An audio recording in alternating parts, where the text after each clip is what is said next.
Hello and welcome to another episode of Axe of the Blood God, an independent RPG podcast. I'm your host for this episode. The edit bay could not contain me. It's your old pal Victor Hunter. And with me, as always, my lovely co-host, Nadia Oxford. How the hell are you, Nadia?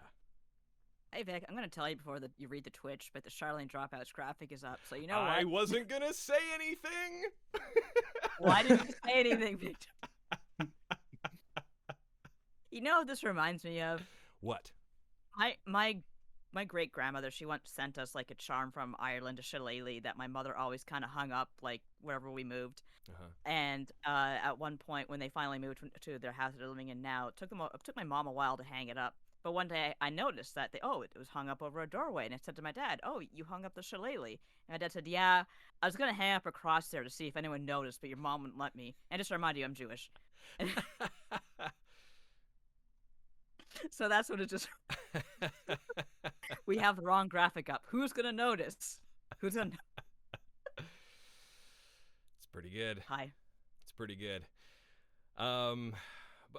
Look, we're not here to talk about me covertly converting this into an episode of Charlene Dropouts.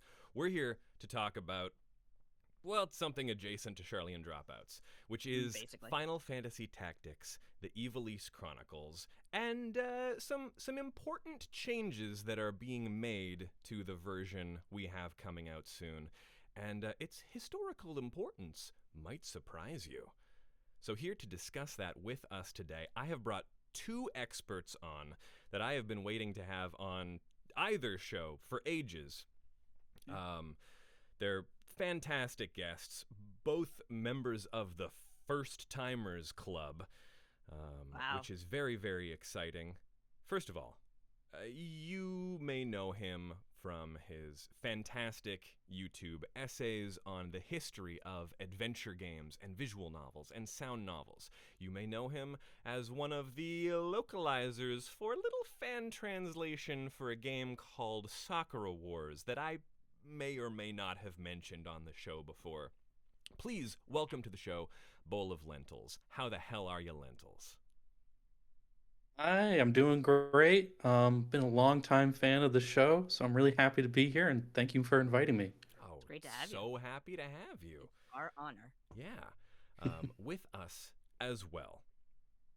You may know him from, well, a localizer of such series as the Trailses or the Taleses, including Trails of, what do you got? Daybreak in there. You got Tales of Arise, Tales of Berseria. Nice. You have written some excellent words for some excellent video games, and also is it the Daigo Umehara of Tokimeki Memorial? That's my title. Please welcome to the show, Tom James. How the hell are you, Tom? I'm doing good. It's 1:45 a.m. here in Japan, but I Oh. couldn't feel more alive, and I'm ready to talk genre semantics. Woo! That's why I've got Perfect you time of here. day for it. Good to have you. You are my two favorite experts on exactly that topic. So, let's get into it. What are we even talking about here today? Oh no, I got a little bit of housekeeping. Of course. Hi. Oh, right. This is Axe of the Blood God, an independent RPG podcast. If you're listening to this on the free feed, why don't you head on over to patreon.com/bloodgodpod, where you can, for $5, get an ad-free version. $1 gets you access to our amazing Discord. We've also got a bunch of bonus episodes coming up at the $10 level, including our Pantheon of the Blood God episode all about Mother 3, which is going to tie into our topic today in an interesting way. At least I think it's interesting. Think so. What's our side quest going on right now, Nadia? What are you doing on the side quest front? I don't know. I heard like last I saw they were doing magic, so and that's Oh, just like right. not my biz at all. Right. So, they might be done. I think they just finished, but I don't know what's next. They're hyper fixated on Magic the Gathering right now, aren't they? A little bit. Also, you've heard it mentioned before, but our sister show, Charlie and Dropouts, which is our Final Fantasy XIV focused podcast. We've got a free feed for that as well, or you can get that every other week bundled in with your usual Acts of the Blood God experience, also at the $5 level. $5 also gets you our newsletter from Nadia. You get a lot for $5. I'm realizing now that it's all out there in front of me on the page, $5 is incredible value. It is. If you kind of miss the bloggy style of writing from the days of like LiveJournal and, you know, people having their own dang websites and just writing whatever the hell they wanted to about whatever they found interesting about some video game, you want to subscribe to the $5 level and read my writing every week, because I guarantee you will be happy. There, that's my pitch. It also includes... I'm the daughter of a salesman. It also includes a lovely music recommendation, which I am always a fan of. Yes, I am very music oriented. So if you there like was a time where music, Nadia and I were doing Dropouts radio episodes of Charlie and Dropouts, which I think were very, very, very fun. I miss those. Those are I great. do too. We're going to figure out a way to do them in the future. We just have to Good. avoid copyright strikes. I have a stack that I want to get to. Yeah. Stack, man. Avoiding copyright usually involves sneaking behind the paywall a little bit. So we'll figure out a way to bring it back. The important thing is that the corporations have more money. Yes, that's what matters. That's all that matters, you know. But they're fun listening parties where we play some music from Final Fantasy and then some music that we sort of associate with it. We pair it like a fine wine, is what I used to say on those episodes. So go check those out. You can get access to those also from the $5 subscription level. I also, this week's Star of Destiny shout out is, do you know, Nadia? Did we get an answer on that? No one answered me. You know what? Hey, listener, this week's Star of Destiny is you. It's you. And you. Thank you for playing. Presented by Capcom. All right, let's get into it. Our main topic. What have I titled this episode? The Ivalice Chronicles is correcting history? That's bold. That's a bold thing to say. This was partly inspired by a thread over on Blue Sky that Tom you started, because, well, let's talk about what is being included in this Ivalice Chronicles version of Final Fantasy Tactics. So back in the day, the Japanese version of Final Fantasy Tactics included some bonus items that could be found through side quests that would unlock little, I think back in the day we would have called them text adventures, before we had some of the vocabulary we do now. But these were little mini games. Not even that little. They are robust. They are full stories. If you think about how, I feel like the Elder Scrolls games are kind of famous for this, for, just being able to find an entire book somewhere. These are a bit like that, but they are paired with a soundscape. They often have branching paths. Some have more involved mechanics than others. There are battle systems within them. There are webs of different chains of events that you can unlock by navigating different paths. These are incredible. Now, these were not in the North American version or any of the localized versions of Final Fantasy Tactics back on the PlayStation 1. There was hopes that perhaps when the PSP remake War of the Lions came out that they would be included in that, but again, they were left out. I believe there's sort of 5 of them in Tactics. Mesa's Musings, Nanai's Histories, The Veil of Wii U, Ivalice Chronicles, and The Scriptures of Germonique. And The Scriptures of Germonique, I believe, is sort of the most straightforward one, and that text was included in a version in the West. Anyway, the point being, there are these full-fledged adventure games, and I'm using the term adventure games deliberately, back in the Japanese version of Tactics. So Ivalice Chronicles, for the first time, officially, we are getting these sound novels. And they are specifically calling them sound novels. If you look at the features list on the website, it is referred to as sound novels. And this is exciting. This is really exciting to me because I may be known for giving other hosts on this show some guff for maybe refusing to acknowledge that Phoenix Wright is an adventure game, or for calling something like AI the Somnium Files a visual novel, or saying that Sakura Wars isn't an RPG, it's a dating sim. Uh-oh. I'm not saying who has done any of these things. Couldn't have been me. I don't think it was you. No, so that me. narrows the field down a little bit. But I'm willing to acknowledge. Whomst among us. I'm willing to acknowledge that, yeah, it's a semantic thing. But at the same time, these are genres that have been much more popular in Japan and have flourished in Japan. And when we refer to things with genre titles that don't necessarily match what those games actually are, we're not only misrepresenting the game itself for people who might be interested in playing that game, but we are sort of flattening a very diverse genre and subgenres of games into things that they aren't.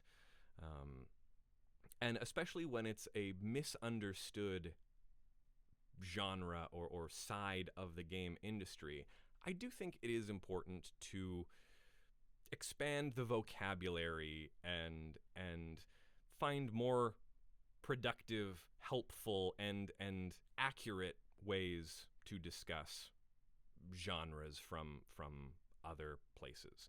So, with that being said, who would like to tell us what the heck a sound novel is?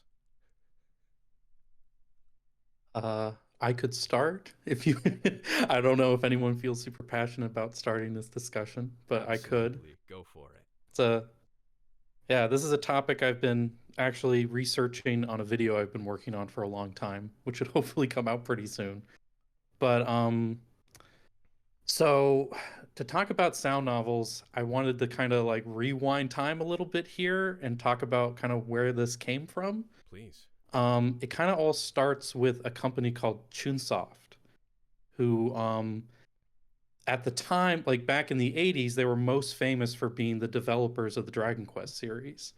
Like a lot of people think of like Yuji Horii as like the father of the franchise and stuff, but the actual development team was a company called Chunsoft. And those games and like all of the 8-bit installments of Dragon Quest were directed by a guy called Koichi Nakamura, who founded Chunsoft. And basically, Nakamura was like, he's like an old school like PC hobbyist. He like when he was only in like high school, he was like making games that were getting published by Enix, such as like Door Door back in like I think it was like 1983. But so he grew up during the era when like text adventures were a thing and that were popular, stuff like Zork and other things like that. And there's a Japanese text adventure called Omotesando Adventure that he was also a fan of at the time. And anyway, for years he was working on the Dragon Quest series. And basically, the development of some of those Dragon Quest games were like really intense. And he basically got pretty burnt out on working on the Dragon Quest series. And so when the Super Famicom was starting to come out, he was like, okay, I'm going to start distancing myself and Chunsoft from Dragon Quest because we're all getting really burnt out working on these games. And before this point, Chunsoft had basically been kind of like a work for hire studio where they would work with other publishers to make games. They never published a game themselves. Like they created the puzzle game Door Door, but that was published by Enix. They didn't publish it. Right. And so as the Super Famicom was coming out and they were all burnt out on Dragon Quest, they were like, okay, let's like make our own self-published game and like do something independently that's like totally different than Dragon Quest. And at the time, all their developers were super busy with other projects. So they had almost nobody to actually like make anything basically. And so Nakamura was like, well, what could I make with like a really small development team? And like, I barely have any graphic artists at the moment available to work on this project. What could I make that requires a small team and almost no graphics, basically? And he was like, oh, I remember these text adventures that I used to play back in the PC days. And I think those things have a lot of like, you know, like they're not really popular anymore, but they have a lot of like potential, he thought. And so they basically created this series called Sound Novel because he was like, text adventures aren't popular anymore. You know, graphic adventures are kind of more popular these days. But what if I could take a text adventure and then enhance it with sound? So that could be like a way to kind of like make it fancier and more appealing to a modern audience with still focusing on text. And that led to the release of Otagiri So in 1992, which was basically just like there'd be like a picture of a graphic behind the text, but the entire screen would just be covered in text. Yeah. And it was essentially a gamified like a video game version of like a choose your own adventure book, where you would like read text, choices would pop up, you'd make a choice, and then that would leave you down a branch that would go to like different endings and stuff like that. Yeah. So oh yeah, go ahead. You're saying that the developer was making Dragon Quest, so sound novels, and by extension, visual novels, and the Japanese style of adventure games are intrinsically tied to the history of RPGs and is a perfectly reasonable thing to be talking about on an RPG podcast? Exactly. Victor, thank you for pointing that out. Amazing. I'm just getting not only out in front of any complaints I can see coming in. I mean, not only that with sound novels, but even developers like Yuji Horii and the creator of Final Fantasy, like they all got their start making adventure games. Oh yeah. So there's definitely like a very strong connection between those two genres in Japan. But hear that, audience? Yeah. All right, go ahead, Tom. The turn-based interface of Dragon Quest itself, of course, is very famously derived from Yuji Horii's initial work on Portopia Serial Murder Mystery. I think is the English. Portopia Serial Murder Case. Yeah. Thank you. Yeah, where on PC, at least I believe in the original version, that was still a text parser game, like way back in the early 80s. But then when they ported it to the Famicom, I mean, yes, there was a keyboard for the Famicom if you were a sicko and wanted to program some games on it in BASIC, but you know, they otherwise needed a solution to more accessibly interact with the on-screen elements and, you know, right interact with the game. Yeah, and that console port of Portopia was developed by Chunsoft, and that actually is what led to Chunsoft then working with Yuji Horii to make the Dragon Quest games. This is the stuff that gets me going. I love this kind of thing. That's the like, we're all connected, man. We're all just star stuff, dude. Like, everything's connected. Yeah. Well, like, even if you look at like the original Dragon Quest, the way that you interacted with stuff is that you'd bring up a verb window, right? Which is basically a carbon copy of the verb window from Portopia. Yeah, which where is it says just, like look, talk. Yeah. which is just another metaphor for a text parser. Like it's like Mm. it's all text adventures, man. Yeah. And the kind of bring it back to Otogiri So. Yeah. That game on the Super Famicom, it's very interesting for a bunch of reasons, but I'll keep it focused on Final Fantasy here. But that game kind of became a sleeper hit. It wasn't like a big blockbuster, but like it kind of found like this audience that didn't usually play games that were like super into it. Right. And then they created a sequel to it called Kamaitachi no Yoru, or like Night of the Kamaitachi. And that was kind of like more of like a murder mystery. Right. Whereas the previous game was like a horror title. You were like a couple that was exploring like a haunted mansion. And then the Kamaitachi no Yoru was like you're a group of people trapped in a ski lodge during a blizzard. Someone gets murdered, and then you need to find out like who murdered this person. Right. And you like explore different branches in the story, and like you get hints of who that could be. And then at some point you like type in the name of like who you think the suspect is, and then you get one of several endings. But that game blew up. Like Otogiri So was like a sleeper hit, but Kamaitachi sold like 750,000 copies on the Super Famicom. And it was a really big deal at the time. And like all these other developers were like, wait a minute, what's Chunsoft doing over here with these sound novels? Yeah. There's this whole new audience of people that are like super into this. And it led to like this sound novel boom on the Super Famicom where all these other developers starting to release clones basically of Kamaitachi no Yoru. And Final Fantasy Tactics released kind of at the end of that boom, or kind of in the later part of that boom, which makes sense now, which is why they included sound novels, because it's like they were inspired by that big explosion going on the Super Famicom, and it led to them making some for Tactics. Nadia, do you want to say something real quick to test your mic?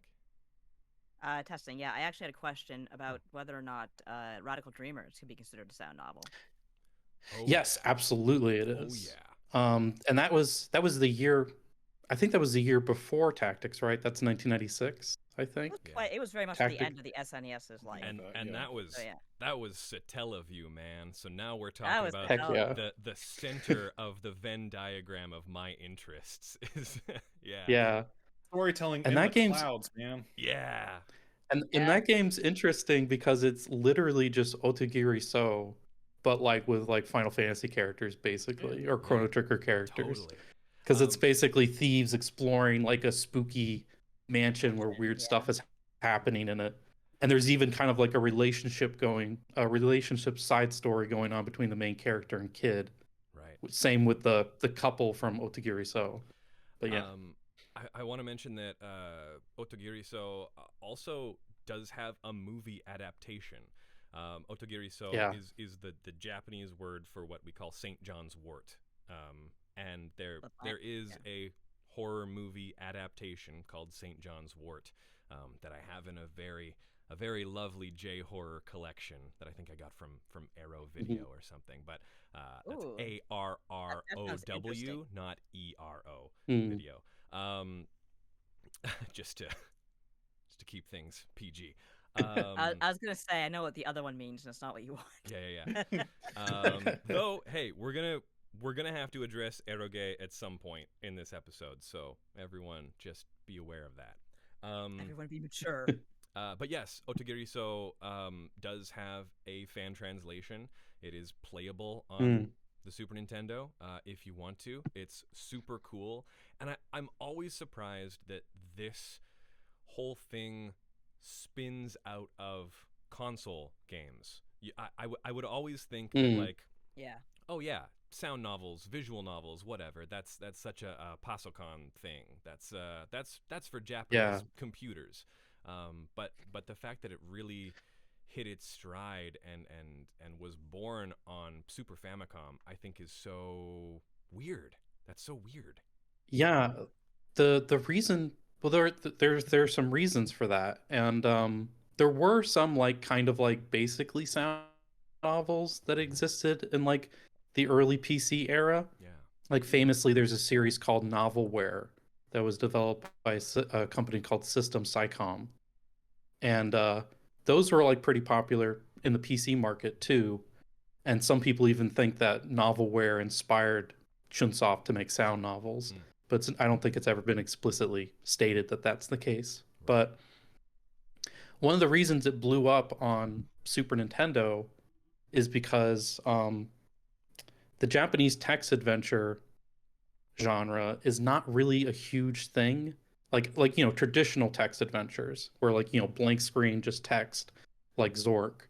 Right. That never really became a huge thing in Japan because that was a genre that was popular in the early PC market. Mm-hmm. And during that era, it was not really easy for Japanese computers to render kanji characters. So like, I mean, Tom can probably speak more to this being a Japanese speaker, but like the Japanese language is made up of like 3 different alphabets, where there's like hiragana, katakana, and kanji. And the first 2 are pretty simple looking alphabets, and there's only like a specific number of characters. But like kanji are like way more complicated looking. They're very intricate, and there's like thousands and thousands of them. So like you couldn't easily make a text only game in the early PC market, which is why graphic adventures kind of blew up and became more of a thing. But Nakamura, when he saw the Super Famicom, he was like, dude, like I couldn't do kanji really for the Dragon Quest games on the original Famicom, but the Super Famicom is powerful enough that I could render kanji characters with this. And that means I could make a genre like the text adventure more accessible to a Japanese audience because I can easily render kanji on the Super Famicom. Interesting. But yeah. And that's, I mean, oh, go ahead, Tom.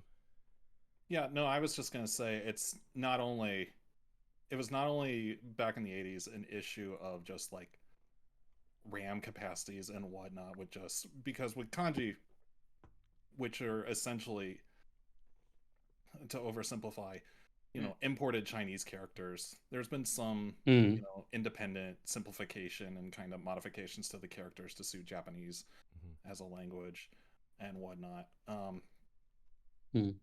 It's still like daily use, it's only 2,000 characters are kind of officially canonized as like this is what you need to know in order to be considered a literate Japanese adult,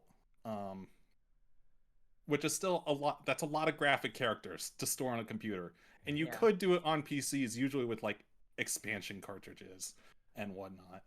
But the other issue for a long time too was just kanji being so intricate. You needed a certain just sheer resolution on your computer screen in order for them to be legible past a certain point. And you could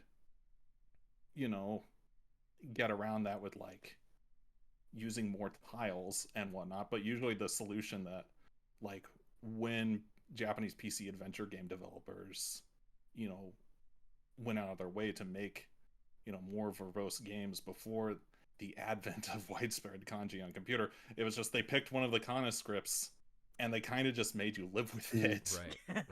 Yeah. And it wasn't until you had stuff like the Super NES where you had at least that higher resolution.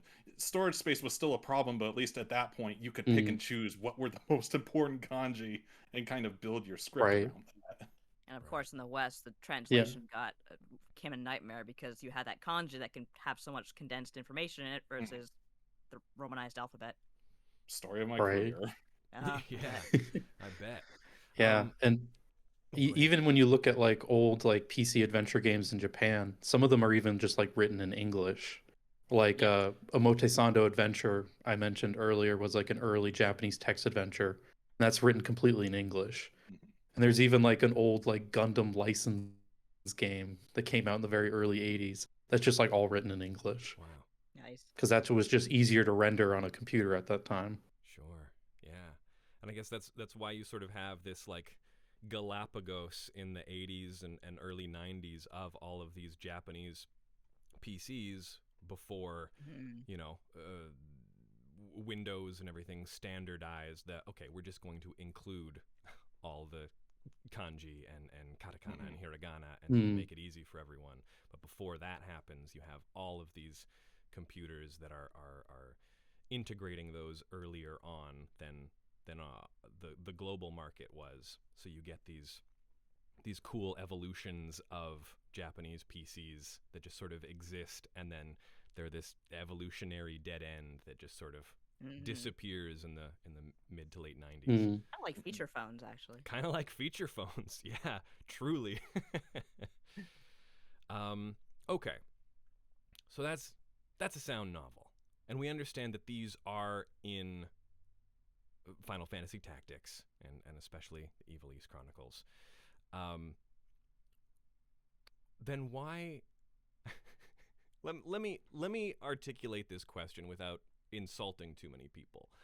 Why do we get so confused about there's this conflation of language, and there's ambiguity when people talk about a visual novel in the West?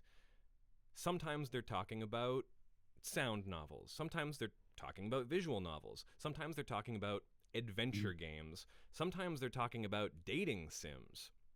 I mean, Tom, this is sort of what your thread on Blue Sky the other day was about. But like, why I'm here?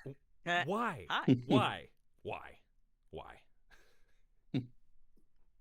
Because, so interestingly enough, up until about the mid 90s, you at least very occasionally had some localizations of Japanese PC games.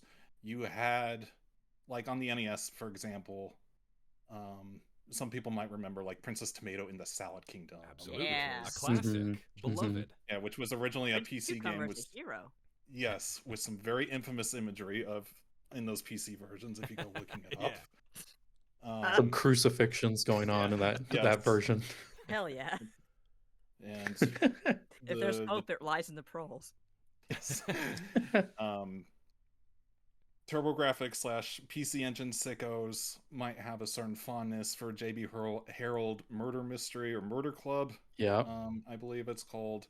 But kind of that faucet runs dry around 1994 when Hideo Kojima's Snatcher gets itself belatedly localized for the Sega CD in 1994 after already being on a bunch of other PC platforms in Japan. And then kind of after that, with the exception of a handful of more adult games that were published by niche PC publishers in the West,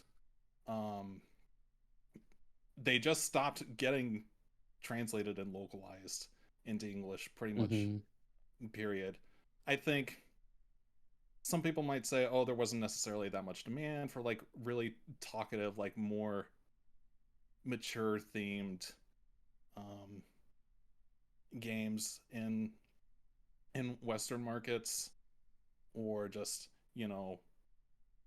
my pet theory is that it was a mixture of like, there's only so much, good talent in localizers at the time to handle that sort of material. Yeah. And that's before, you go into like all the console manufacturers at that point, their Western branches, but especially Sony and Sega, they had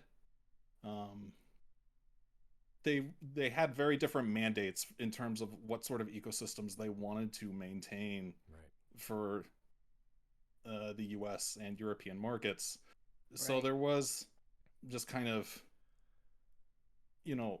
more famously, it gets summarized as like Sony Computer Entertainment America was not super big on 2D Japanese games in particular in the early days, which of course impacts ports of these sorts of PC adventure games. Well, you talk about the talent and the budget. I mean, Square, like the closest thing, just in terms of the amount of text, would be a traditional RPG. And we saw that Square was still trying to figure out their localization pipeline into the late 90s. Like they didn't have a grasp on it. They didn't know what made for good localization yet. I mean, infamously, FF7, one of the biggest, most respected games of all time, is full of errors and rush jobs, and so like, yeah, of course, and then they're gonna do a whole game of text and expect that to be profitable or of a high enough quality. Like you're absolutely right. Yeah. The talent and the return on investment just wouldn't have been there. Yeah, Snatcher in particular was a miracle in its time for turning out as well as it did. You know, it very famously had Jeremy Blaustein, and then I think the main translator on that game wasn't even, I forget his name off the top of my head, and I feel bad, but I think it was a dude who like mostly worked in like finance or something. Okay, interesting. Yeah, I'm not sure what forces converged to, you know, allow people just like leave their lives and do something weird. Yeah, they do. Yeah, Yeah. but just in terms of I love it. how there was even any sort of support structure at Konami circa 1994 to not only translate but then, you know, like dub pretty well. Yeah. This It's a surprisingly good dub. It's great. That is an incredibly playable game on all fronts. Like it is a miracle that happened.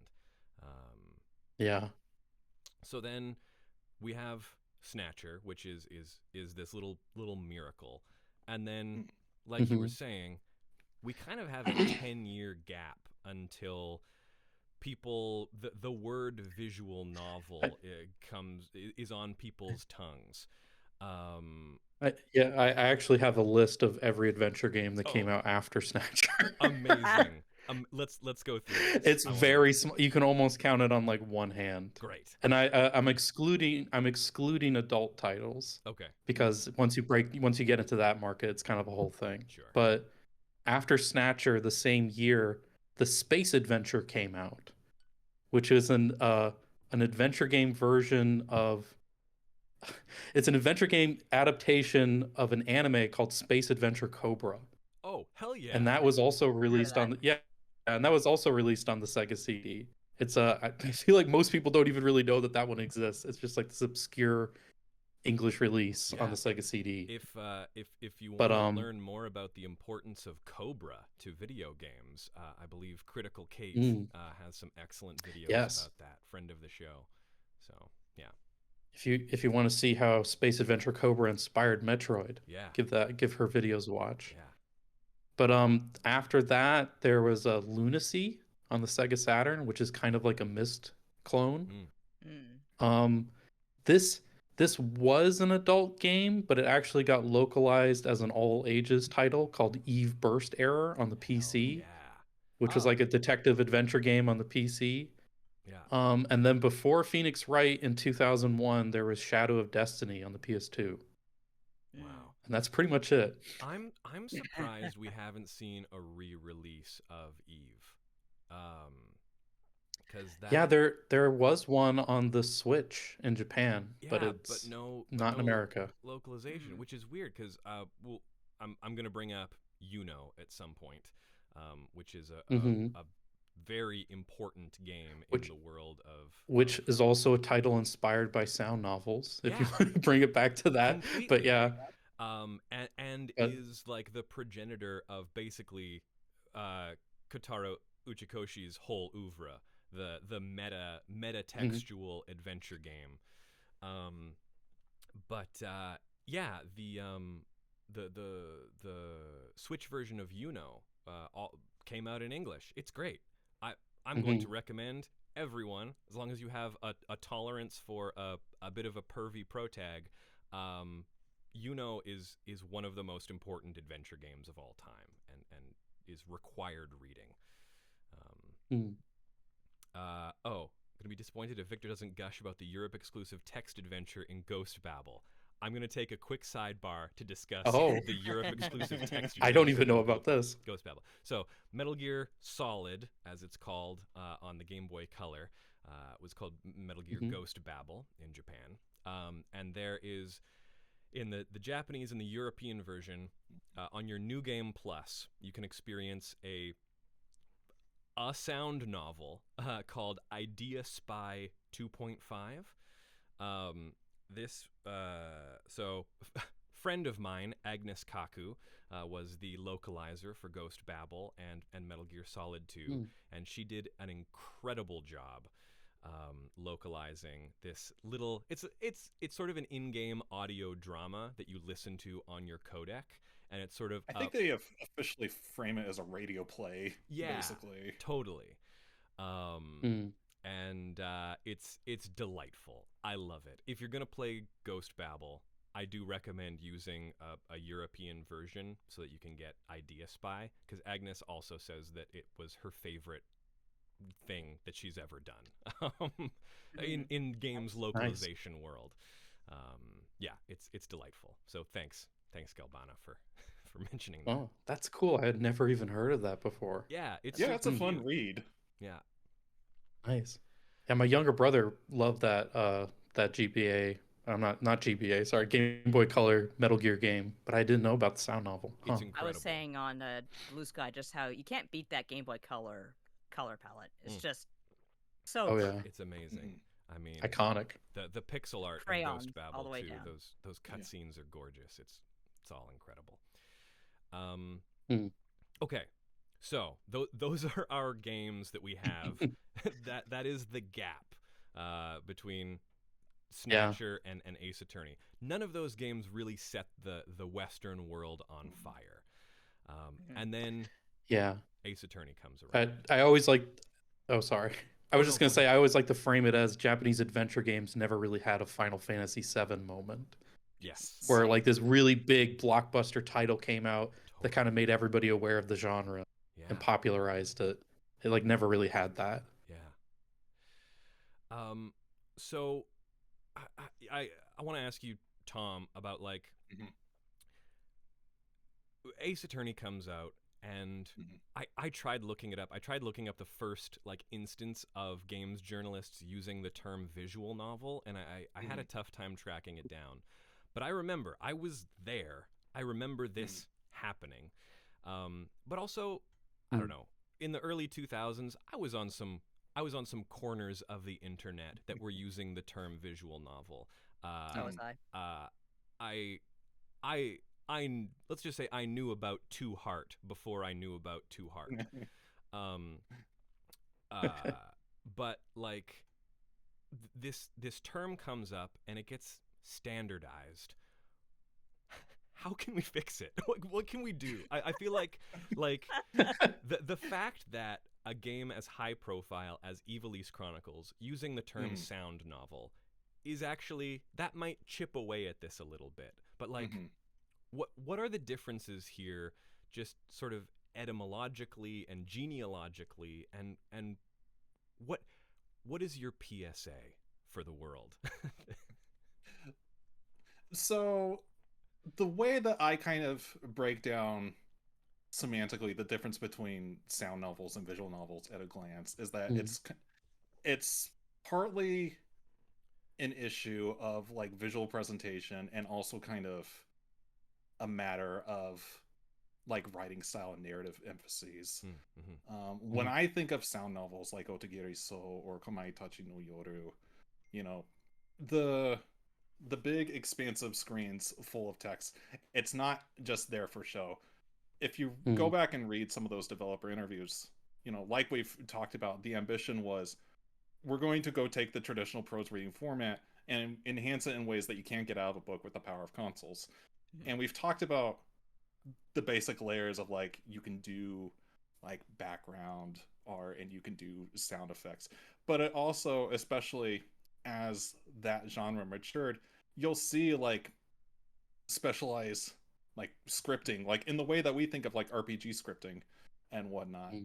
The developers will do things with the way that even just the text on screen is portrayed and whatnot. You know, you'll have like, you know, some games the text will like jumble around to like represent a character's like state of mind, right? Or whatever. Things like that. It was House of It will Leaves display backwards. You know? Like it's very I hate to be this guy, but I love being this guy. House of Leaves is incredible. That's one of the best like meta books around. Like, everyone should play House of Leaves and then Metal Gear Solid 2 and just have a great postmodern time. But yeah, the fact that you can do kinetic things on the screen and you can emphasize words and you can leave clues in text is huge. Yeah, you're absolutely right. There's still the thing that I think people miss is that, especially because there are things like actual scripting in the text as it's being rendered on the screen, there's still game design of a sort happening in these sorts of games.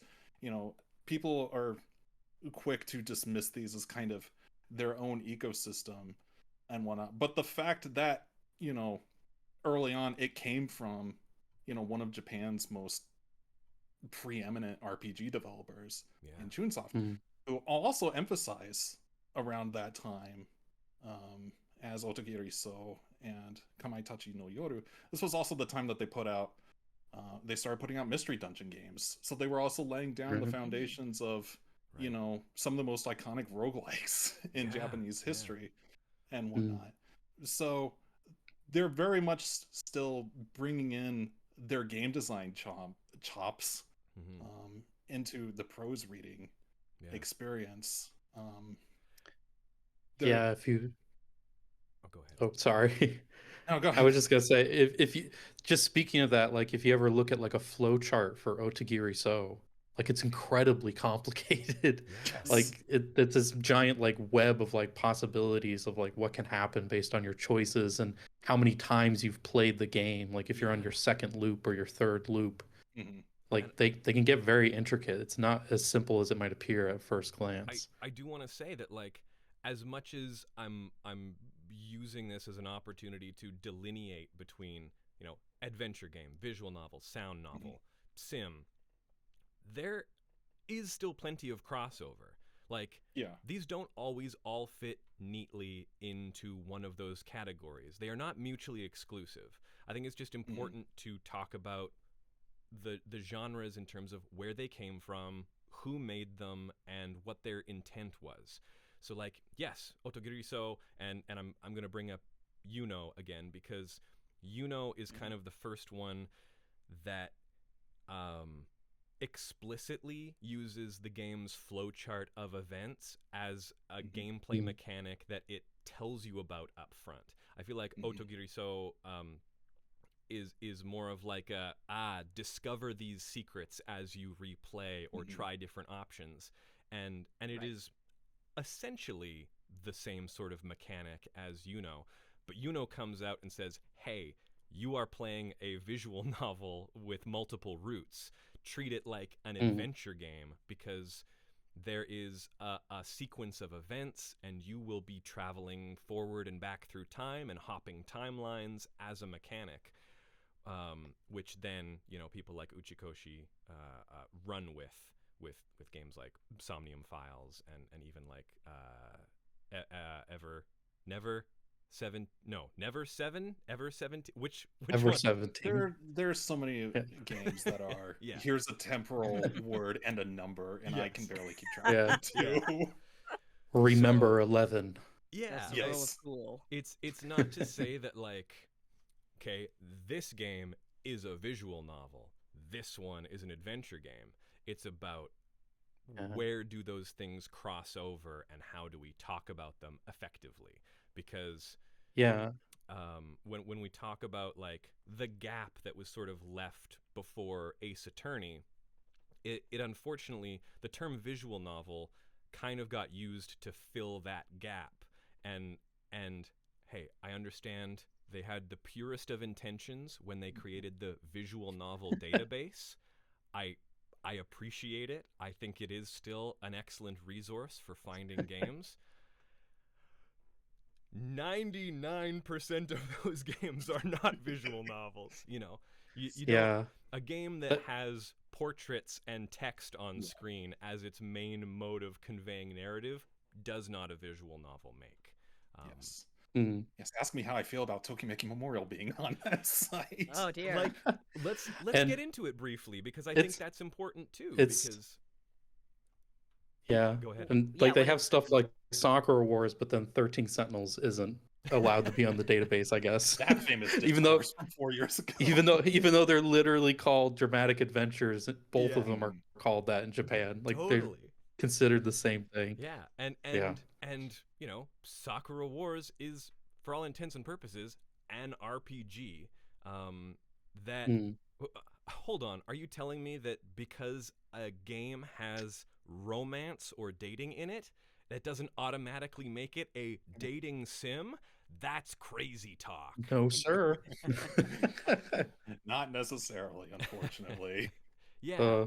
I don't know, Tom, if you want to speak on Toki Memo and the difference between a dating sim and perhaps a visual novel that is romance or Yeah, dating. sure.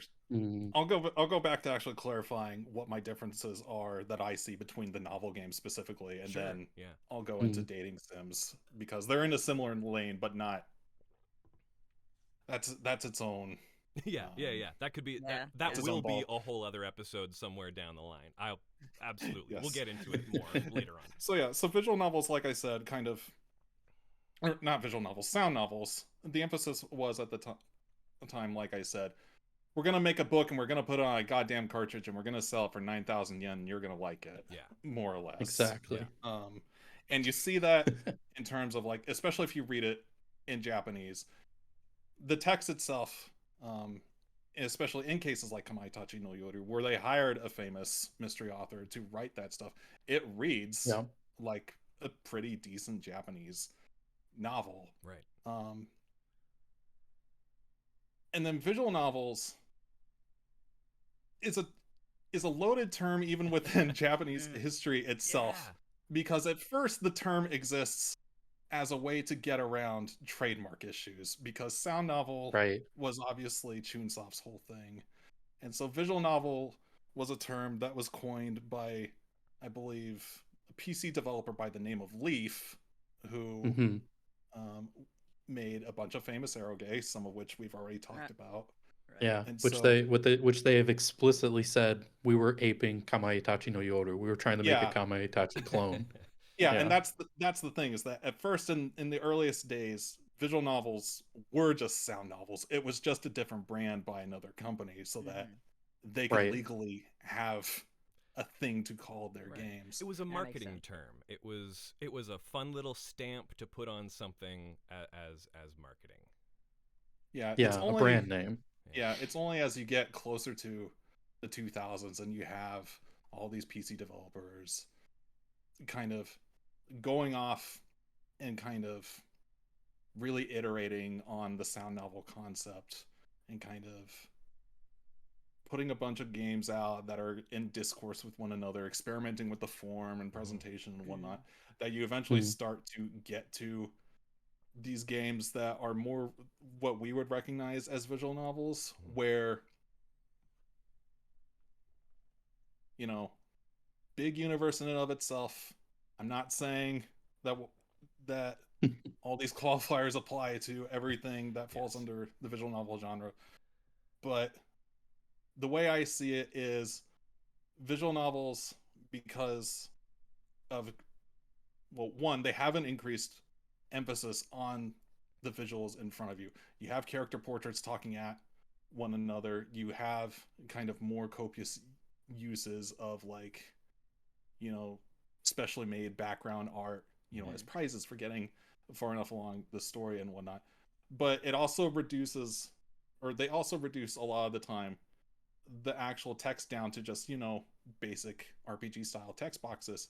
And you end up with, as a result, with visual novels, kind of a storytelling style that's a lot more heavily like first person narration and dialogue.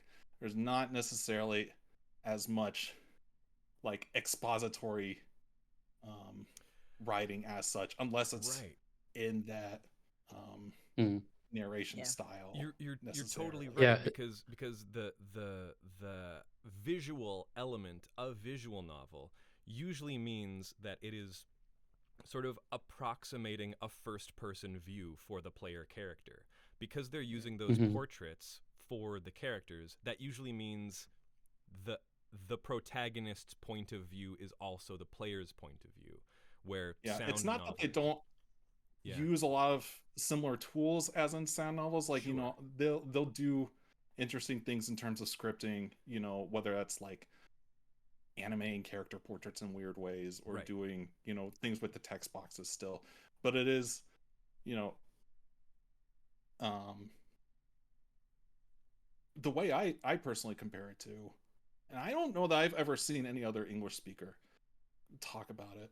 I don't know if you, Victor and Nadia, are familiar, but there's this old Japanese storytelling style called kamishibai, which was popular in like, what would you say, like up to like World War II, let's say, around there, where it was basically like these guys going around with like painted pictures on, and they would just kind of like be like, gather around, Narrate a kids, I'm gonna tell you a story. story, and like as I narrate these pictures, I'm gonna like swap them out like little by little, and it's like, now they're not super long, but that's how I often tend to see visual novels, is kind of, I don't know that a lot of Japanese developers are necessarily directly cognizant of it, but especially with the use of like, okay, you reached like the climax of this special route, here's a dedicated picture of your guy kissing the girl or whatever, stuff like that reminds me a lot of kamishibai.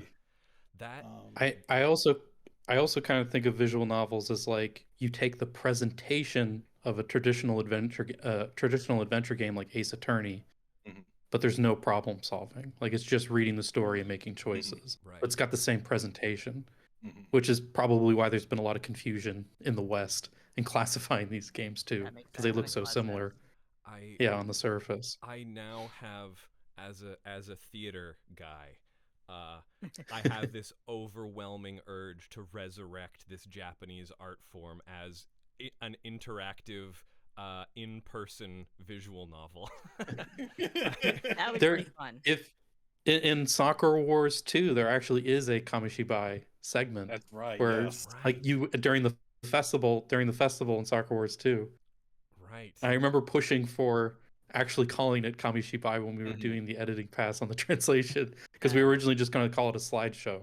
But do you know what you ended up calling it? Is that we did call it kamishibai, but I think we added in a tiny bit of extra dialogue that just kind of clarify that it's a slideshow in case people didn't know what that word meant. Yeah, but we do that a lot too. That's very cool. That's learning. Something I wanted to bring up, because we were talking earlier about how this genre sort of spun out from a budgetary need and just a raw manpower need. I think the tradition of the sound novel and the visual novel and these kinds of flowchart adventure games has sort of an other evolutionary line in the West as Twine. Like the game engine Twine is entirely about just setting up text and flowcharts and you know, adding as many visuals in as you want, but Twine is huge for I want to say like indie developers, but more than that, I just mean one person development teams, you know, like someone who's just an author who is writing a story that is better served by hypertext and the ability to move from one part of a flowchart to another easily, and it's something that's easy to program for. It's got a huge scene for writers who want to express a sometimes non-linear story, sometimes linear story, but it is absolutely in the tradition of the Japanese sound novel or visual novel or adventure game. Yeah, and you can even see like in the Japanese history of the novel game genre, you can kind of see like, because like in the early 2000s, you went from like companies making novel games that were like becoming really popular to like doujin developers were the ones that like small teams of like 3 or 2 or 1 person using engines like Nscripter and Kirikiri to like to make games that became like huge cultural things, like the Fate series with Type Moon and stuff like that. Yeah, it's a for being a weeb of a certain age, my biggest embarrassment is my lack of. I mean, I remember being surrounded by all of this stuff superficially when I was first on the internet, but like the Higurashis and the Type Moons and stuff are bizarrely blind spots for me that I am very embarrassed by. But is there anything else you want to say about like those games and their involvement in the scene as you know, low budget works that then evolve into massive phenomena? Yeah, I guess it's just kind of like I'm trying to like explain the timeline here. Sure, but like you said before, sound novels started out as like, we can make a low budget game. And then sound novels actually did start to become less popular by the end of the 90s. Right. Like there was kind of like a boom, and then there was a little bit of a bust. There was even a Chunsoft sound novel called Machi on the Sega Saturn. Yeah. That was like this big ambitious thing, and they were like, this is our follow-up to Kamaitachi, and it was like a huge failure. It like didn't sell anything, And even yet, though it was like very critically well loved. Yeah, it's a staple of used Japanese shops today. Absolutely. Yeah. Is regarded as one of the Saturn's like best games, and no one knows a thing about it. There are several lists by Famitsu where it's like listed as like one of the best games of all time, just period. But it like was a huge failure at the time when it came out, like financially. But the thing is that because sound novels and, you know, novel games kind of offer people to make something more complicated and interactive with a very small team, it then led to like the Japanese doujin scene kind of picking up the genre and running with it. Right. So you had stuff like Higurashi, where Ryukishi 07 used a freeware engine called Nscripter to make those games. And like he made it like pretty much by himself with like help from his family and some other collaborators, but like very small team of people. And then it blew up and became like this huge popular thing.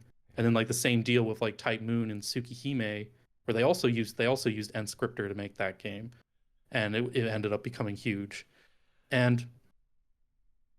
But yeah, so it kind of has become like this genre of like, if you want to tell an interactive story with a small team, this is like your avenue. Yeah, I feel like a similar sort of thing ends up happening in the late 2000s. I mean, we can start with like Cave Story, but as like the tools come out and larger studios are abandoning the pixel art look and the traditional side scroller, that's, again, as long as there's the tools, the indie scene sort of shows up to fill that void, and then ends up blowing up, and we have things like Silk Song. So right. I was waiting for Silk Song to come up at some point. I have to. I need the SEO. I gotta put that in the the episode you gotta do it. description. You gotta do it. There we go. There's your Silk Song reference for this week's episode. I want to just sort of ask you guys, like, in the canon of, we've seen a little bit of a resurgence of older stuff finally getting official localizations or fan translations. Give me a few of the things that you guys think are like, if you're interested in the genre and genres, and you want to see the sort of different things that sound novels and adventure games have to offer, what would you say is sort of out there right now that you would recommend?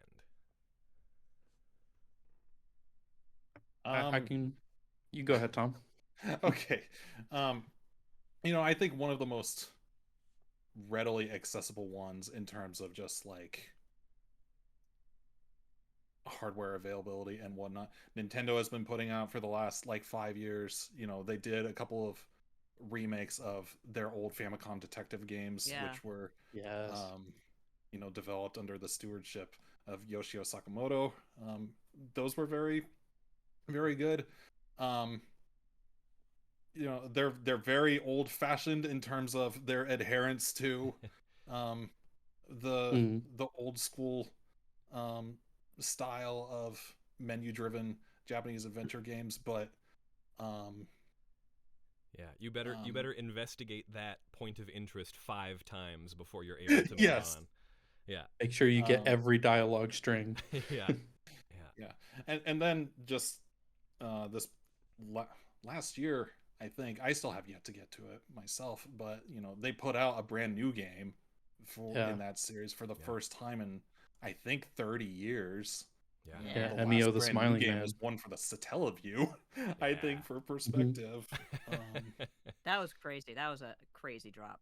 Yeah, I love it. Very good game too. I know Eric. Highly recommend that one. Eric speaks very highly of it. I'm in the middle of a playthrough. It's one of my dinner time games. So yeah, Emio the Smiling Man and the Famicom Detective Club games. I do want to say that the trophy in Smash Brothers Melee of Ayumi Tachibana, who is one of the main characters of Famicom Detective Club. Seeing that in Smash Brothers Melee in 2001 was absolutely like one of my first windows into Japanese adventure games, and I was like, nice. What do you mean this is a Japan only game? I gotta look this up and figure out what the heck they're talking about. There was a lot of that in Melee. That was the game that really kind of gave us the entry into a lot of Japanese culture. That like, had holy crap, Animal Forest trophies. As someone who just lived off of old import game columns in the 90s, in magazines and whatnot, I was the one white kid who was real psyched to find a Doshin the Giant trophy in that game. Yeah, Doshin the Giant. That was the one I was like, what is this character from? Yeah. Which does Doshin have a fan translation out now? I feel like the GameCube version was actually localized for Europe. Oh, yeah, that's right. It was rebuilt from the ground up by Mr. Giles Goddard himself for whatever reason. I keep kind of hoping they'll put that out on NSO so people can finally what a enjoy cool that game. version. North America not cool enough? It was interesting. It was a strange business deal where that was why we got Cubivore instead, was somehow the business politics worked out. Weird. Where the rights, Cubivore and Doshin the Giant, I think, were up for grabs around the same time, and Nintendo obviously wasn't super keen on publishing Cubivore themselves overseas. They did in Japan. After so cute. Yeah. I've been playing the N64 version because that ROM found its way onto the internet a while back. Oh, it's interesting. been a good time. Yeah. But yeah, Doshin the Giant died in the US, so Cubivore could live. Could live and mate with other squares. Okay, so Famicom Detective Club, as far as like classic adventure games go, what else? Yeah, very well localized into English. Like you'll have to have some patience to play it, but like, if you don't want to deal with like PC98 emulators and those fan translations and whatnot, it's hard to do much better than that in terms of like that old formula, but like brought back and polished up to a really fine sheen. Right. And they just look so nice. Like there's so much like unique animations and things like that in those games that only show up like one time. Like they're very nice looking games. Dedication. What else? I would like to recommend a sound novel. Great.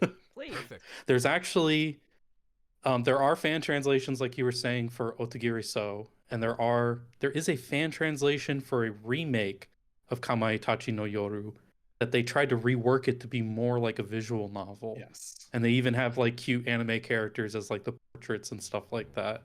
But so those are available in English if you want to check those out. But the one that I want to recommend is 428 Shibuya Scramble, which is unless you count the weird iOS translation of Kamaitachi no Yoru, which was called Banshee's Last Cry. Right. This is the only officially translated sound novel that you can easily access now on like the PC and PS4. And is it also I think it gives you Is it? No, surprisingly not. And it came out in 2018. And I remember being like, why isn't this on the Switch? It doesn't make any sense to me. But A like, lot of that going around at the I time. still don't know why they haven't like just re-released it on the Switch or something. But I think it gives you a really interesting spotlight into like what the sound novel genre is like, because like I feel like when people think of a visual novel, they think of like just reading and then making a choice every now and then, and that puts you on a branch. But this game is almost like a weird Rubik's Cube, where like you have 5 different characters, and they're in the city of Shibuya through this one day, and the game is split up into hours, where you're basically trying to get all the characters to the end of the hour without failing, basically, and then until they get to the end of the day where there's the big conclusion. And you basically have to make choices that sometimes affect the other characters, whether they realize it or not. Like one choice might be like a gang is like, hey, we're looking for this building.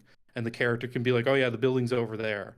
But then when you play as this other character, you realize that those gang members were here to beat the main character up. Right. And that you should jump back to the other character and tell them to go somewhere else so they don't beat up the other main character. Right. And so you can get everybody, in a row and to the end of the day. And it's like a really interesting, just like you're just fiddling with like this Rubik's Cube of characters and like trying to get it all lined up. And I think it's a really good example of like how you can actually have a lot of interactivity and problem solving, even just by like making choices and like reading text. And it's also incredibly well localized. Like it was translated by Alexander O. Smith and Kevin Frayne at Kajia Productions. So that's another connection to like Final Fantasy and stuff. Yeah. Or Alexander O. Smith worked on it. Of course. And and it's easily available. You can get it on the PS4 or PS5 obviously, and it's available on Steam. And when it goes on sale on Steam, it's like $5. So it's not a big investment either. Right. Awesome. Nadia, do you have any like classic adventure games or visual novels that you're a big fan of?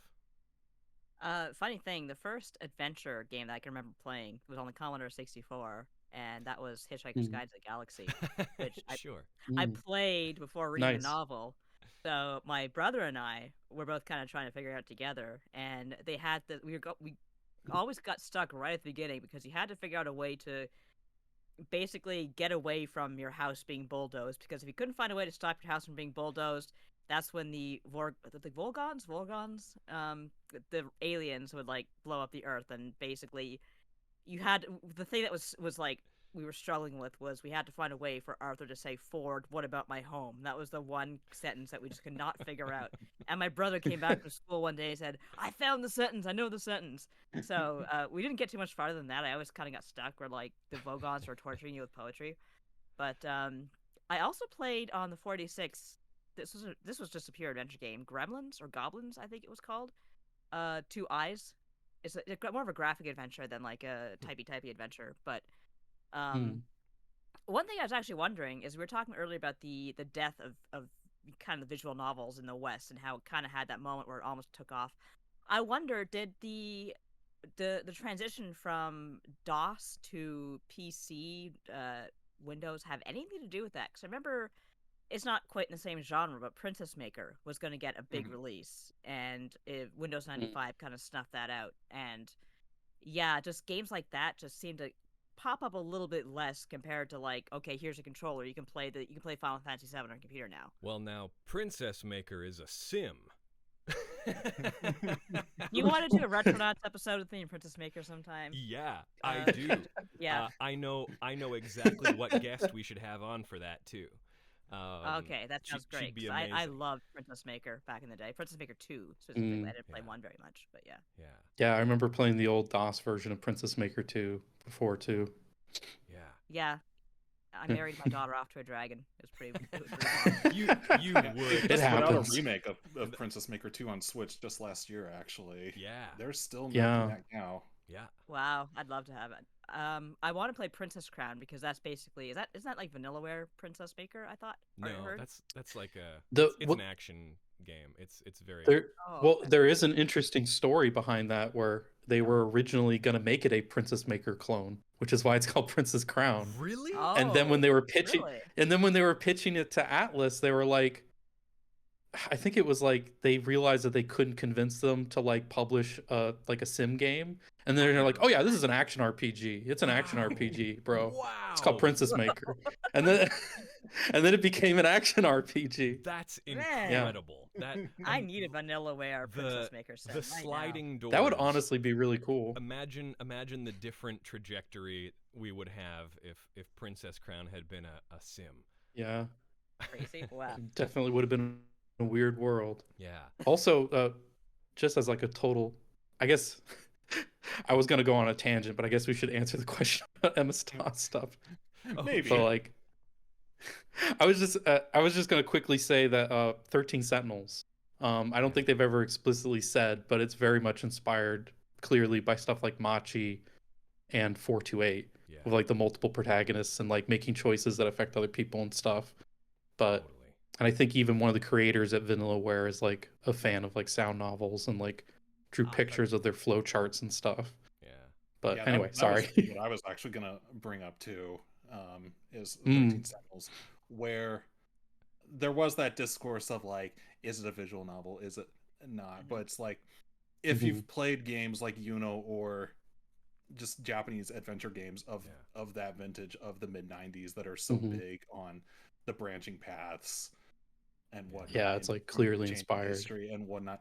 It's one of those games you're just controlling the character Yeah. with your Right. joystick. I think Like- the crux of what I think we all want to get across is that like we could have had the vocabulary to discuss these games more accurately hmm had we not had these gaps in time and this sort of standardization of visual novel. Because yeah, when 13 Sentinels came Yeah. out and people were calling it a visual novel, it's like this is so an adventure This is not game that. in the Yeah. Japanese tradition that it's not even funny.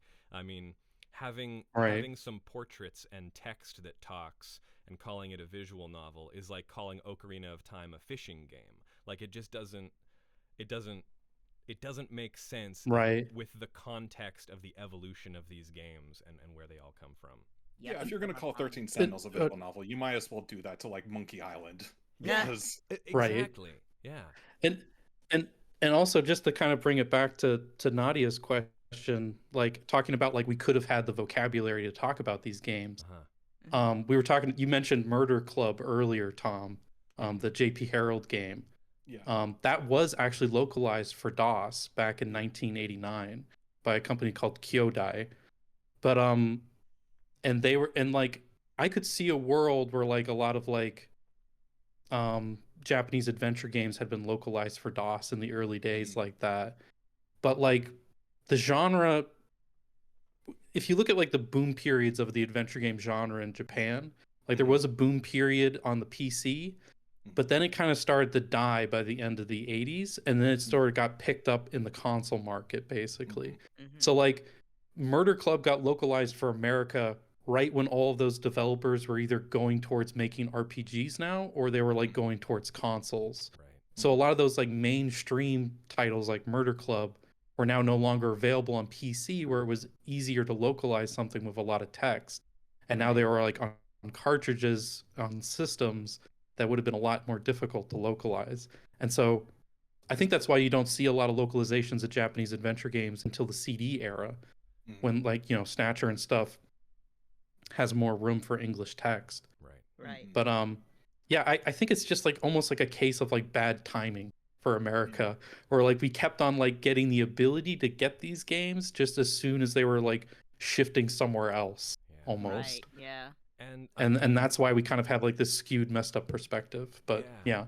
And famously, like you hear stories about how stuff like Sakura Wars was almost going to get localized, and of course an American higher up is like, no, what the hell is this? Like No, we can't. Oh, We can't Yeah, sell I this. think I think someone at Sony said that's a text novel. That's not a video Yeah, game, so you I can't localize it. I believe that was confirmed by Tim Rogers from his time at Sony when they were doing Yeah, the PSP re-releases of Sakura Wars, and someone just yeah. didn't even understand the nature of the game. Didn't again, it's an issue with vocabulary. They just didn't Hmm. understand what genre of game this is.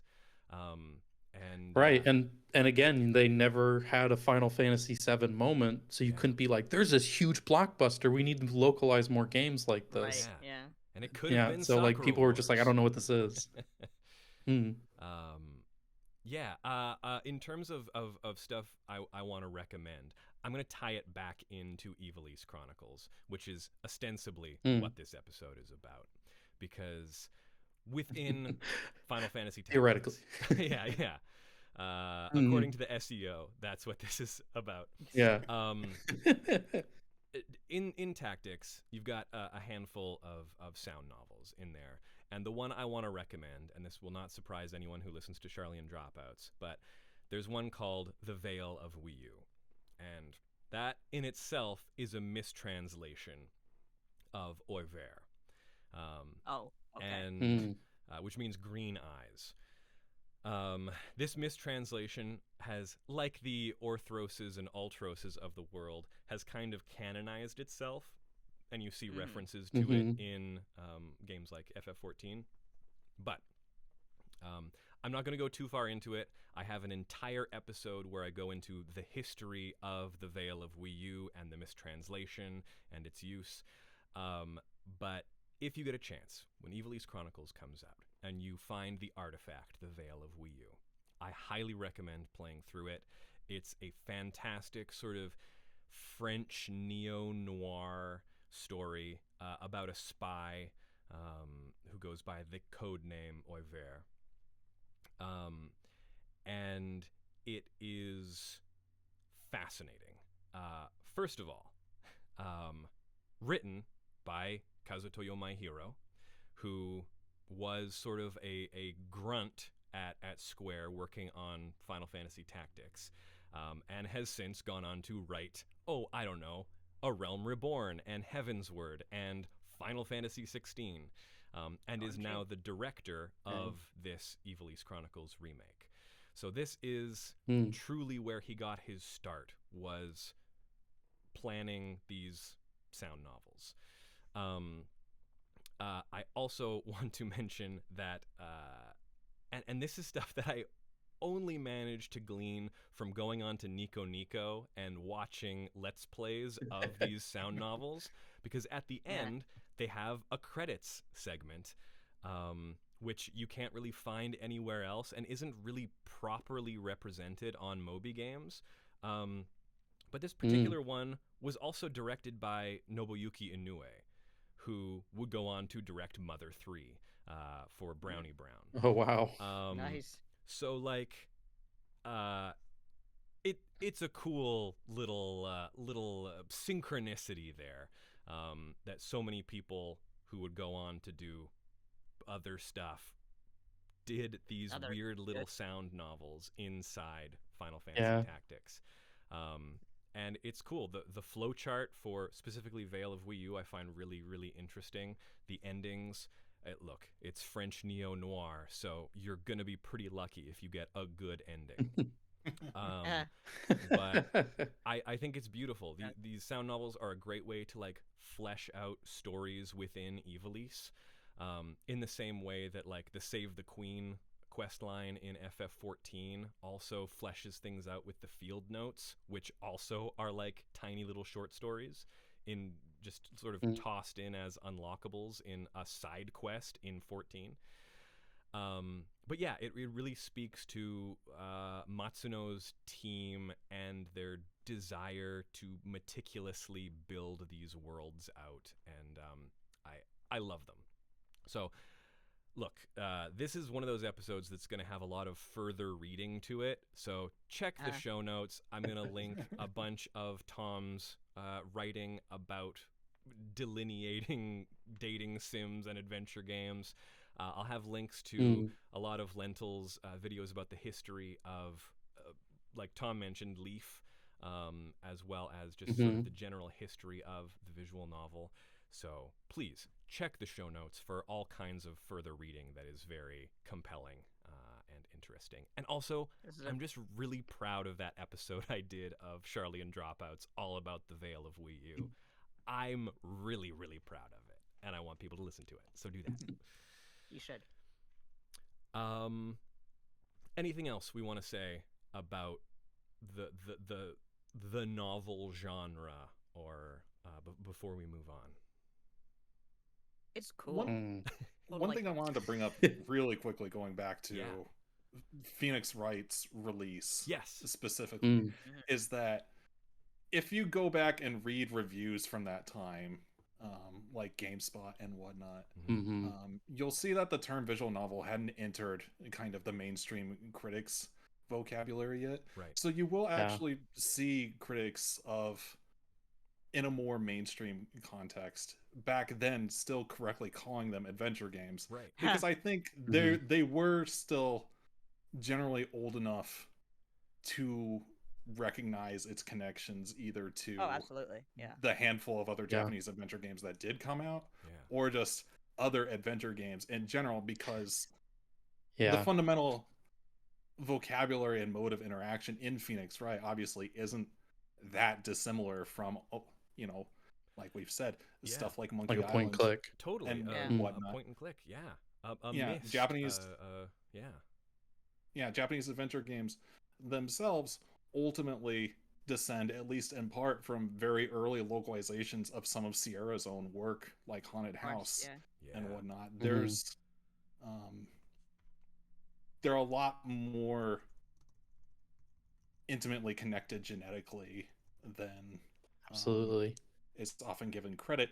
And it's only as, you know, kind of more time passed since that original release of Phoenix Wright and more games came out and more visual novels came out. But the thing that I want to stress, and did in that thread and do often in my writing in general, is once you started having that boom of visual novels, of official visual novel localizations starting in the mid 2000s onwards, they were getting localized, but they weren't always necessarily getting localized like in the same necessarily order as they were released in Japan. Right. So that also kind of skewed kind of their evolutionary trajectory. Like it was like, you know, Steins Gate came out and it might as well have been basically a singularity event in you don't see where that thing came from at all. It just sort of comes out of nowhere. Right. Yeah, and it's after games like that and kind of just this very disjointed series of releases that basically, you know, English PC publishers could put out, and started making the term visual novel itself go mainstream. Even that, I think we started finding the term infecting. Even Western with Phoenix Wright, the localization of that was for DS. So we already have this little anachronism in how it's perceived, because that's a Game Boy Advance game in Japan. So we perceive that as a completely different generation of handheld game. Right. Yeah, and very often, these Japanese publishers, you know, when you look at the marketing of stuff like Phoenix Wright and a lot of these other more traditional adventure games that get conflated with visual novels, you'll pretty much never see, you know, the traditional Japanese terms that are more typically associated with visual novels being attached to these games. I know Ace Attorney uses its own basically made up genre that's like it's like courtroom battle or something. Something like that, but a lot of fighting. But a lot of these other Japanese companies, they'll still use basically, you know, older terms for traditional games. And like we were just mentioning Steins Gate, and that's called a science adventure game. And even like stuff like and even stuff like Clannad or something, that's it advertised as like a love adventure. Yeah. And like even like going all the way back to Leaf on their website, if you look at their really old website, they don't call it a visual novel. They call it a novel style ADV, which is short for adventure game. Right. Yeah. Yeah. That's Yeah. like, So visual like, novel. that's tactical Yeah. espionage action. It's- yeah, Yeah. exactly. or even how the Tales games, every one of them is given sort of its own very lovely, evocative RPG Linear- sub Yes, genre. one-eyed linear focus. motion battle system. Yeah. Yeah, it's visual novels developers in Japan. I would say past 2000 is when they took the adventure, like the name adventure game itself, and started applying it to their own games as basically like the inheritors of that specific legacy. But Right.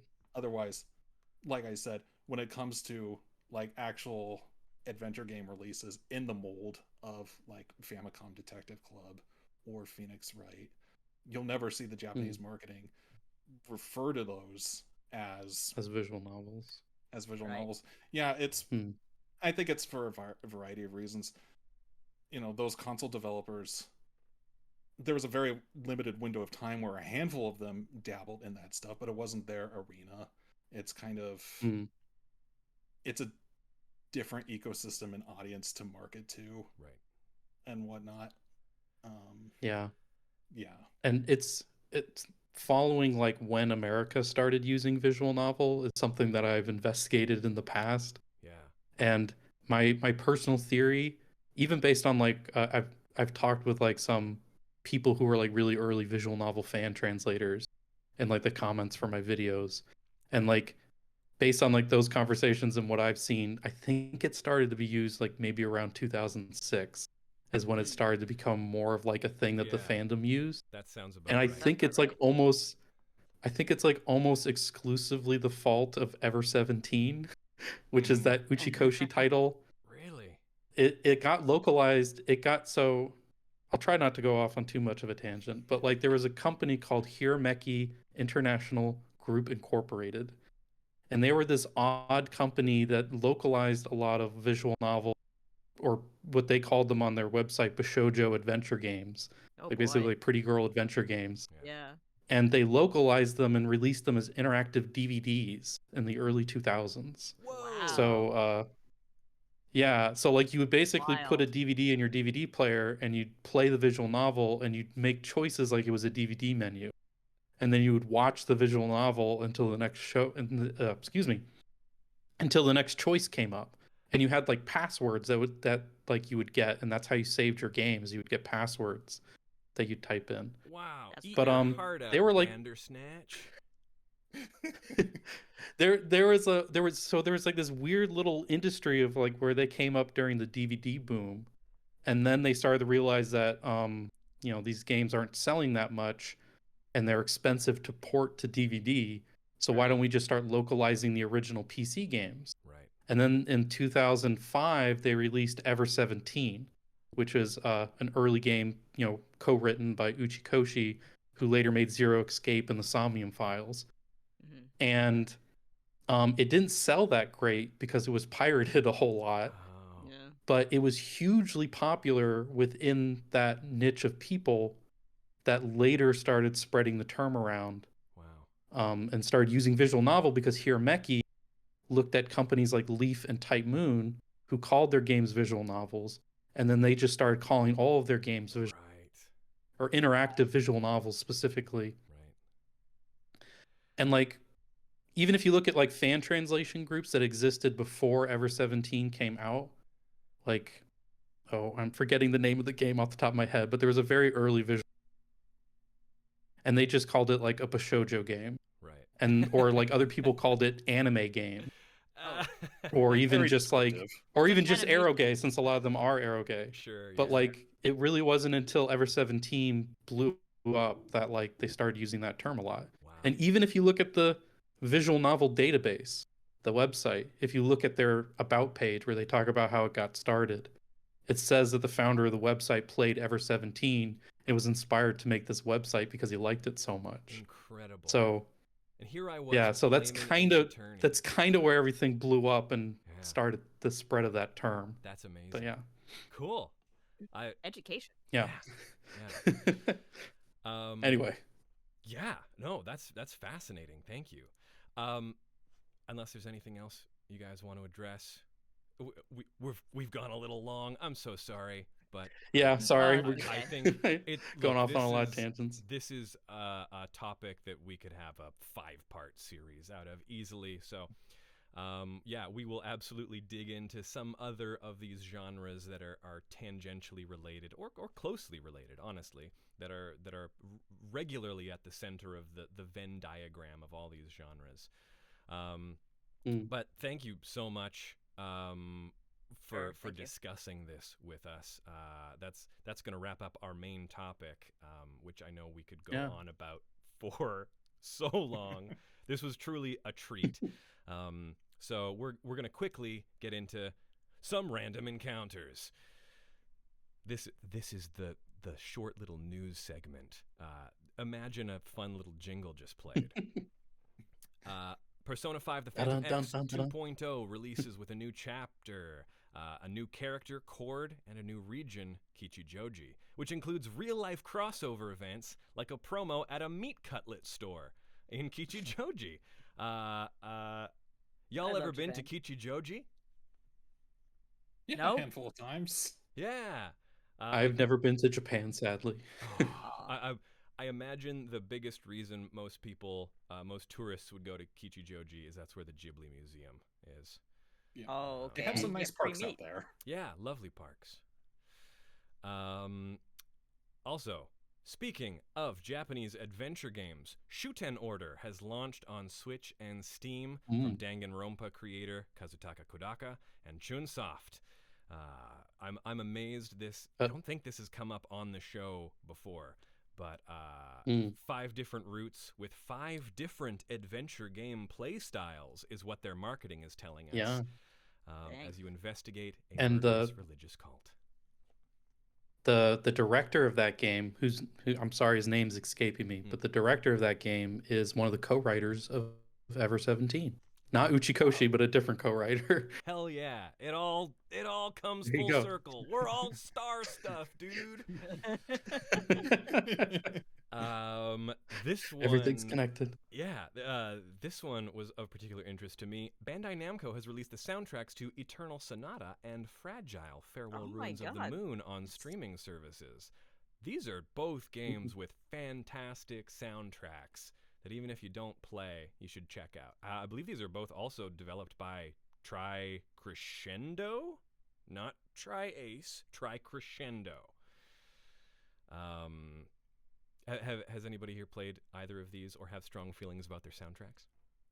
Lance Hart in the chat is saying that Eternal Sonata needs a re-release. I agree. It's a great game. It's basically a Tales game.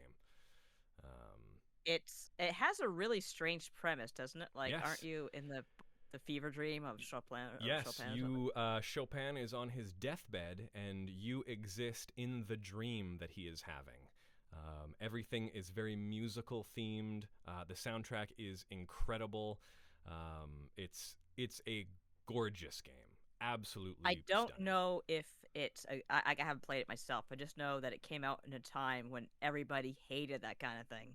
Yeah, like this was. Oh, it's fruity. It's gay. It's the prime Japan is making bad games now era. Exactly. Oh, yeah, it was like peak that era. Yeah. I just remember X-Play making fun of that game constantly. Oh, they must have hated it. Yeah, monsters. It's a gorgeous game. If you can get your hands on the PS3 version, that's the one to play. It's so good. I love it. Also, last bit of news I put here. Daemon X Machina Titanic Scion continues to look sick as hell. I really want to play that game. I'm surprised that also hasn't come up on the show. It's looking cool. I love a mech fighting RPG. I'm surprised Kat hasn't talked about it. You're right. Yeah, I don't think she's played the first one at all, which I liked a lot. It had some performance issues on the Switch, but it's also out on Steam as well, and it's a gorgeous game. Hey, we're gonna skip the tavern today because I'm in charge. So Nadia, Yeah. take us home. I talked about this a bit on the pre-show. We were talking about how Nelvana, the animation company, is, if they're not dead, they're dying. And we were saying how, well, number one, this very Canadian company has made a lot of shows that all of us have enjoyed around the world, including Rock and Rule, which... And I said, if Rock and Rule couldn't kill Nelvana, nothing can kill Nelvana. Have you ever seen that? Gosh. Because I watched Heck it yeah, once, I have. like, oh man, it's who played That's Morgan? movie's a trip. Oh gosh, is it ever? But I was thinking about the stuff that that saved them in the end. The stuff that I liked when I was a little kid. I was growing up with like Care Bears and shit, and it's like, yeah, I was looking at what they made. Care Bears was probably what saved them. Did any of you watch The Neverending Story? I kind of like that series. I've loved the Redwall series. I actually thought they had a great Redwall series. Oh yeah, Victor, do you know? I liked the Redwall series quite a bit. Yeah. Their Matameo adaptation was actually really, really good. Yeah, it was great. I loved it because I think Matameo was the first one that I read, and it was right before that season came out, which I loved. Yeah. So, I guess R.I.P. Nelvana. Did Nelvana do Inspector Gadget? No, that was Was that that TMS. Deke? Okay, yeah. Okay. Yeah. Or, I mean, yeah, the studio that animated it was TMS. That was the Lupin studio when, what was it? They were planning to do a Lupin the 8th or Lupin the 9th series, which was like Lupin in the future. Yeah. Right. I remember hearing about that. Yeah, and that got canceled. So the thing they moved on to after that was Inspector Gadget, which is partly why Inspector Gadget looks so much like Zenigata. Oh, I had never even thought about that connection. That's so true. I didn't know about the Zenigata thing. That's fantastic. Yeah. And of course, he's a bumbling idiot. Like, yeah.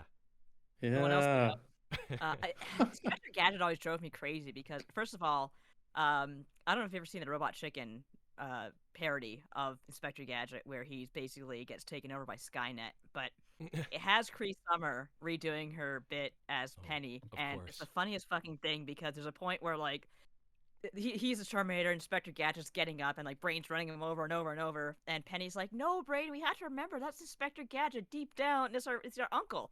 And then he gets up and goes, "Rah," because he's a Terminator, and Cree Summer just screams, "Ram that son of a bitch!" and Penny's Yeah.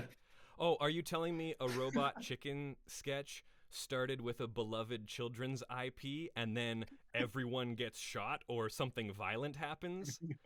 It works for me because I'm a chaos idiot. I have to admit though, it's Terminator and Inspector Gadget. It just works so perfectly well. But it's funny. Funny is funny sometimes. What can you do? Sometimes it's funny to hear a childhood hero say a swear word. Sure. Sometimes that's all I need out of my life. Good. But as for speaking of like the connection between like Nelvana and Deke and all that, one of my most visceral memories is I was watching whatever with my dad. It was some Deke show, and we're kind of sitting there at Sunday night. Show ends. The logo comes up, and that girl says, "Deke!" And my dad's like, "Oh my fucking god, did they name the company that? That's horrible." Who names their company Dick? Dude, I think there's like a famous like edit on YouTube where they change the audio to have it say that. That's Vinny. Dick. Yeah. So that's what I got for you. R.I.P. Nelvana with the polar bear. I love R.I.P. Nelvana. Yeah, truly a Canadian legend. They're a part of our heritage. A part of our heritage. We've joked about Canadian heritage moments before. This is one of those. Well, I think that's going to about wrap it up for this episode of Acts of the Blood God. Tom, Lentils, give us some plugs. Where can people find you if you want to be found? Yes, thank you for coming. Sure, thanks for having me. If somehow you are into semantics as much as I am, apparently, and especially semantics as they concern dating sims in particular, which I suppose I'll get into on somebody's podcast sooner or later. On a future episode of this one, I guarantee it. Looking forward to it. You can find me on Blue Sky at Iotenki. That is a Japanese spelling, so Iiotenki. As we were talking about in the pre-show, that means nice weather we're having. I love that. I also have a blog where I talk about dating sims and galge on occasion. That is datemups.com. It's spelled just how it sounds. DATEEMUPS.com. I love that name. And otherwise, keep an eye on your nearest Japanese video game. You might find my words in them. Yeah. Again, one of these days. You must be busy with some stuff for Tokyo Game Show, and any NDAs you want to break? Yeah, do it live. We'll give you $10. Not this time. All right, I'll get you next time. Darn. We need that exclusive. I want to ruin a career and get more clicks. Lentils, how about you? Yeah, thank you again for inviting me on the show. You can find me on Blue Sky at BowlofLentils, one word. And then if you're interested in learning more about adventure games, visual novel history and stuff, or even the history of Nihon Falcom, because I have a big video about that too. Yeah. You can find my YouTube channel, BowlofLentils. And I'm hoping to I haven't posted a video in 2 years, but I'm hoping to have one a new one up there in the next week or two. And your stuff is evergreen on there. I find myself going back to them constantly because they're fantastic. So yeah, I'm glad you're there to go down the rabbit holes that I don't have the time to do. Yeah. I have my own hyperfixations that I dig up through. Totally. Thank you both for being on. Thank you everyone in the chat, everyone who's listening out there. Of course, patreon.com/bloodgodpod. Again, $1 access for the Discord, $5 access for what I'm discovering is a bunch of really good stuff. $10 for our Pantheon episodes, which the upcoming one is, of course, Mother 3, which I did thread the needle and tie back into our topic today. Hold your applause. I know. Yeah, thanks everyone for listening. For Nadia, for Tom, for Lentils, for myself, happy adventuring.